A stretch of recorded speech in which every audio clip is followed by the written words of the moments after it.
అదే RTV app వార్తల్ని క్షణాల్లో చదివే అవకాశం ఉంటుంది. ఒక న్యూస్ పేపర్, ఒక టెలివిజన్ ఛానల్ మీ చేతుల్లో ఎప్పుడూ ఉంటాయి. Welcome to RTV. నేను మీ గయాజ్ని. నూడా చైర్మన్ కోటంరెడ్డి శ్రీనివాస్ రెడ్డి ప్రస్తుతం మనతో ఉన్నారు. ఆయనతో మాట్లాడుతున్నాం. సార్ చెప్పండి, అంటే బాలాజీ నగర్లో ఒక కాంప్లెక్స్ కూల్చేయడం జరిగింది. అయితే మీరు దాన్ని మున్సిపాలిటీ స్థలము అక్రమంగా కట్టడాలనేది మీరు చెప్తున్నారు. అయితే వైఎస్ఆర్సీపీ కొద్దిసేపటి కిందట కూడా కాకాని గోవర్ధన్ రెడ్డి, చంద్రశేఖర్ రెడ్డి కూడా పోయి అన్యాయంగా కక్షపూరితంగా తెలుగుదేశం పార్టీ ఒక పథకం ప్రకారం కూల్చివేస్తున్నారని ఆరోపిస్తున్నారు. దాన్ని మీరేమంటారు? తెలుగుదేశం పార్టీ ఎక్కడ కూల్చేసింది? తెలుగుదేశం పార్టీ వచ్చి 7 నెలలు అయింది. ఎక్కడైనా ఒక ఇల్లు కూల్చామా అని అడుగుతున్నా. ఇది ముమ్మాటికి ఛాలెంజ్.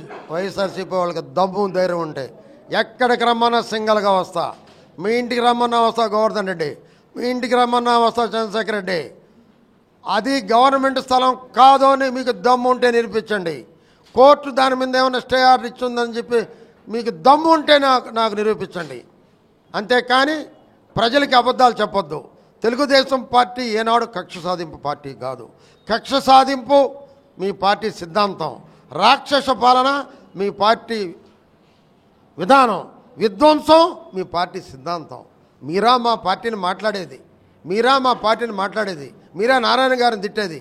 నారాయణ గారు వచ్చిన తర్వాత ఒక్కిళ్ళన్నా కూలగొట్టాడా? అక్రమంగా ఎవరన్నా ఒక పోర్షన్ ఎక్కువైతే చెప్పాడు, ఏం లేదు, కొట్టాము, ఒకటేరా. కానీ ఇది పూర్తిగా గవర్నమెంట్ స్థలం, గవర్నమెంట్ యజమాని. దీంట్లో కమిషనర్ గారు తప్పులేదు, మున్సిపాలిటీ అధికారులు తప్పులేదు. వాళ్ళంతా చూస్తామని గోవర్ధన్ రెడ్డి గారు మాడతారు. మరి మా ప్రభుత్వం వస్తుంది. గోవర్ధన్ రెడ్డి గారు, చంద్రశేఖర్ రెడ్డి, మీరిద్దరు కళ్ళ కనబాకండి, పగటి కళ్ళు. ఇంకో జన్మెత్తాలి. మిమ్మల్ని ప్రజలు చాలా దూరం చేశారు. మరి అనవసరంగా నారాయణ మీద మీరు ఎందుకు పోరు? ఆయనకేం సంబంధం, నాకేం సంబంధం?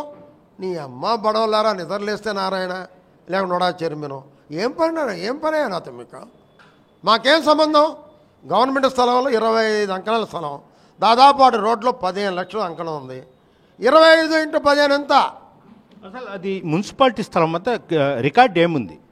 రికార్డ్ కాలువ పొరంబోకు స్థలాలని గవర్నమెంట్ అయ్యాను. గవర్నమెంట్కి గవర్నమెంట్ యజమాని, అందువల్ల మున్సిపాలిటీకి హక్కు ఉంది. ఎక్కడ గవర్నమెంట్ స్థలాల్లో అనుమతి లేకుండా ఎవరు కట్టకూడదని.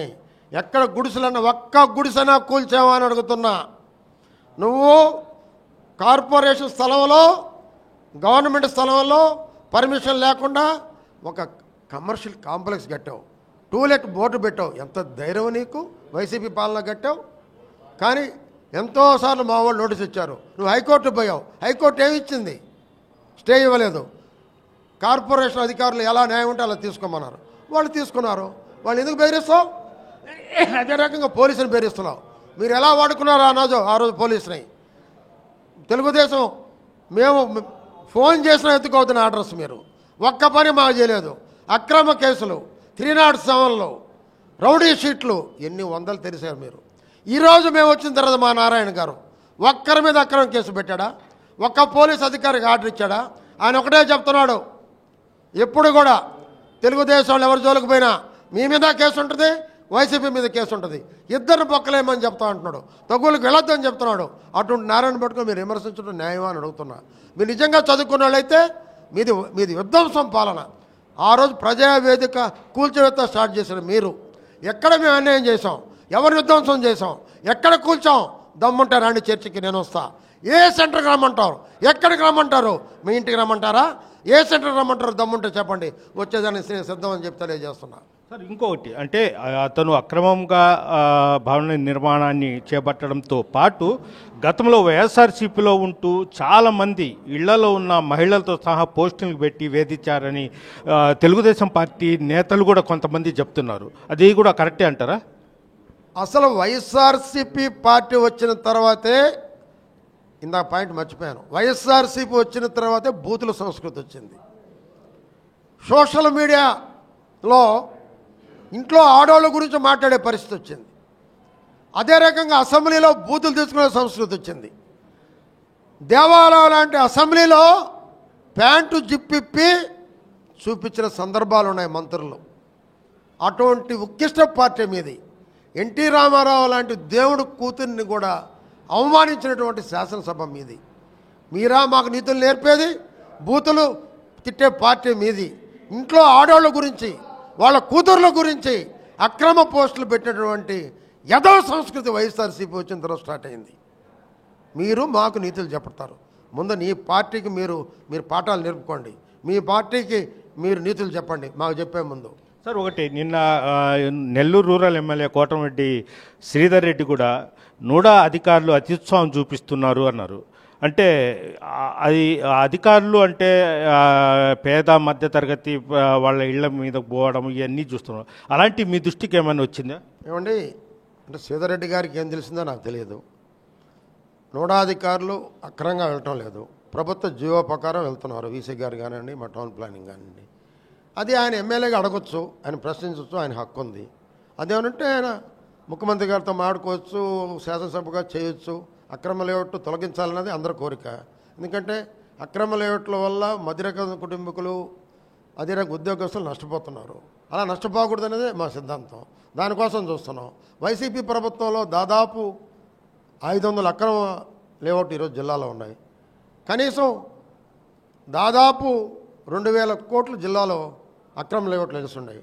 వాటిలో 1000 కోట్ల కావిలోనే ఉంటాయి. ఆనాటి ఎమ్మెల్యే ఆయన అనుచరులు. వాటంటి మీద యాక్షన్ తీసుకోబోతున్నాం. మరి సీతారెడ్డి గారు ఏ ఉద్దేశం మాడారు నాకు తెలియదు. నూడా అధికారులు ఒక కాగితం ఇట్లా తీసుకొని వచ్చి దీన్ని కరెంట్ కట్ చేయాలి అని కూడా చెప్తున్నారు. కొన్ని డబ్బులు ఇస్తే గమ్ముగైపోతున్నారు అనేది కూడా నిన్న ప్రెస్లో ఆయన ప్రస్తావించారు.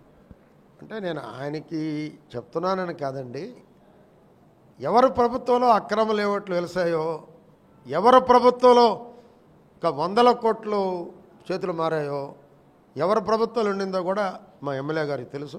మరి ఆయన ఏ ఉద్దేశంతో మాట్లాడి నాకైతే తెలియదు అది. బట్ అటువంటిది ఏమైనా ఉంటే ఆయన ఎమ్మెల్యేగా శాసనసభ్యుడిగా ఆయన ప్రశ్నించవచ్చు. ఎవరికి అన్యాయం జరుగుంటే మేమైతే ఎవరికి అన్యాయం చేయట్లేదు. అన్యాయం జరిగింది ఆయన దృష్టికి వస్తే ఆయన అడగొచ్చు, అడిగే హక్కు ఆయనకు ఉంది.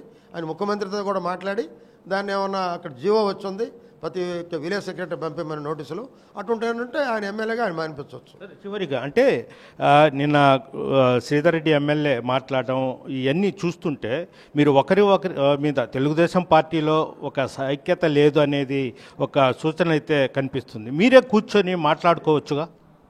అంటే నాకు తెలిసి అటువంటి ఏమి లేదండి. శ్రీధర్ రెడ్డి గారు, మంత్రి గారు, మేము అందరం బాగుంటాం. అటువంటిది ఏమి లేదు. మేము కూర్చొని మాట్లాడుకోవాల్సిన అవసరం లేదు. అందరం క్లోజ్గా ఉంటాం, ఇబ్బంది లేదు. ఆయనకి వచ్చిన ఆయనకి ఏమైనా ఎవరైనా చెప్తే ఆయనకి ఏమైనా బాధ కలిగి వచ్చాడో నాకు తెలియదు. ఆయన బాధ ఏమైనా చెప్పాడు కాబట్టి అది కూడా పరిశీలిస్తాం. ఎందుకంటే ఆయన మా శాసనసభ్యుడు, మా సోదరుడు. బట్ ఆయనకి ఆయన ఒక శాసనసభ్యుడిగా ఆయనకి అధికారం ఉంది. ఆయన ముఖ్యమంత్రితో మాడవచ్చు, మంత్రితో మాడవచ్చు. అటువంటిది ఏమైనా కూడా ఆయన నోడాకొచ్చి కూడా మాడవచ్చు. ఆయనకి ఆ హక్కు ఉంది. నోడాకొచ్చి కూడా ఆయన మీటింగ్ పెట్టుకోవచ్చు. అటువంటిది ఏమైనా ఉంటే ఆయన మాట్లాడితే మేము తప్పకుండా వాటిలో అటువంటి ఏమన్నా ఒకటేరా పొరపాటు ఉంటే కూడా ఆ ఎమ్మెల్యే గారు కానీ వాటి మా దృష్టి తీసుకొస్తే వాడు సరిదిద్దేదాన్ని సిద్ధమే.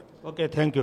అది నెల్లూరు రూరల్ ఎమ్మెల్యే కోటమిరెడ్డి శ్రీధర్ రెడ్డికి అంటే ఆ నియోజకవర్గంలో మాట్లాడే హక్కు అతనికి ఉంది. అదేవిధంగా ఎక్కడైనా తప్పులు ఒప్పులు ఉంటే తమ దృష్టికి తీసుకుని వచ్చినా దాన్ని సరిచేస్తాము అని కూడా చెప్పడం జరుగుతుంది. అదేవిధంగా బాలాజీ నగర్లో అక్రమంగా అతను నిర్మాణం చేపట్టడం జరిగింది. కక్షపూరితంగా మేము ఎప్పుడు ఏ పని చేయలేదు. వైఎస్ఆర్సీపీ ప్రభుత్వంలోనే విధ్వంసంతోనే పరిపాలన మొదలైంది. అయితే కాకాని గోవర్ధన్ రెడ్డి, చంద్రశేఖర్ రెడ్డి ఏది తప్పు ఏది ఒప్పు అనేది కూడా ఆలోచించి అడుగు ముందుకేయాలని కూడా నూడా చైర్మన్ శ్రీనివాస్ రెడ్డి అయితే చెప్తున్నారు. Video Pradeep guys, RTV Nellore నుంచి. మరిన్ని వీడియోస్ కోసం ఛానల్ ని సబ్స్క్రైబ్ చేయండి. లేటెస్ట్ అప్డేట్స్ కోసం వాట్సాప్ ఛానల్ ని ఫాలో అవ్వండి. ఆ లింక్ డిస్క్రిప్షన్ లో ఉంది.